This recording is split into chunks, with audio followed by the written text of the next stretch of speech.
former counselor for the Chinese embassy to the U.S., joins us now live from Beijing. Welcome back to the show. What sort of reaction are you hearing in China over these charges and the Department of Justice's announcement? Well, at the government level, just a little while after the announcement by the Justice Department last night, here in Beijing, the Chinese Foreign Ministry's spokesman made a statement denying these charges, and also saying that China is also a victim of espionage on the internet and the cyberspace. And it also announced the reactions by the Chinese government that it will suspend the activities of the China-U.S. Working Group on Cyberspace.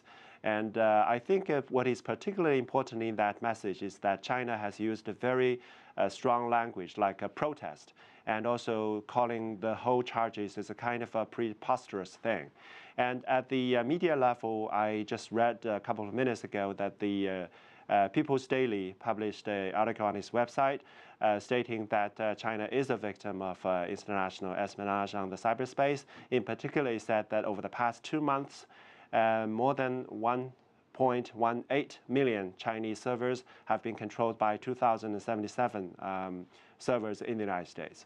So we've heard this initial response from the government, but how do you think they will respond as time goes on, looking ahead to the rest of the week? You're starting a new day there in Beijing.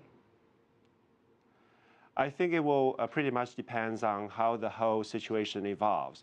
And if the U.S. side continues to press ahead with the charges, and I think that the Chinese government will have to move because that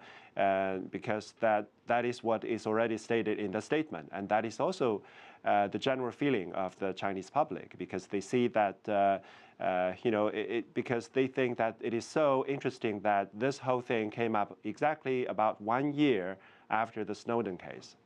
What sort of longer-term impact do you think this will have on China and U.S. relations? U.S. President Barack Obama is expected to visit Beijing later on this year. Cybersecurity issue has been a very important agenda item in the China-U.S. relationship on the whole. And I think that over the past couple of years, the two sides have had very good communications on that. They have had the strategic economic dialogue and the strategic security dialogue, and also the cyberspace working group. So communications have been very effective in the past few years. And I think that this filing of the case by the Justice Department actually harms the basis for that cooperation. And as the statement by the government says, it is also harmful for the mutual trust.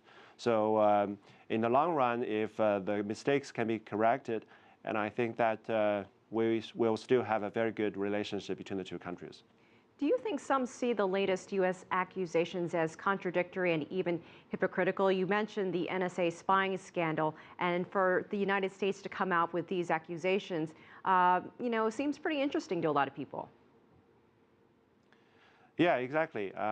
When I came on my way to the studio, actually, the cab driver talked to me about this case. Interestingly, I didn't mention that, and he said that it was critical for the United States to raise this issue because he knew about the Snowden. I think that is also the general feeling here.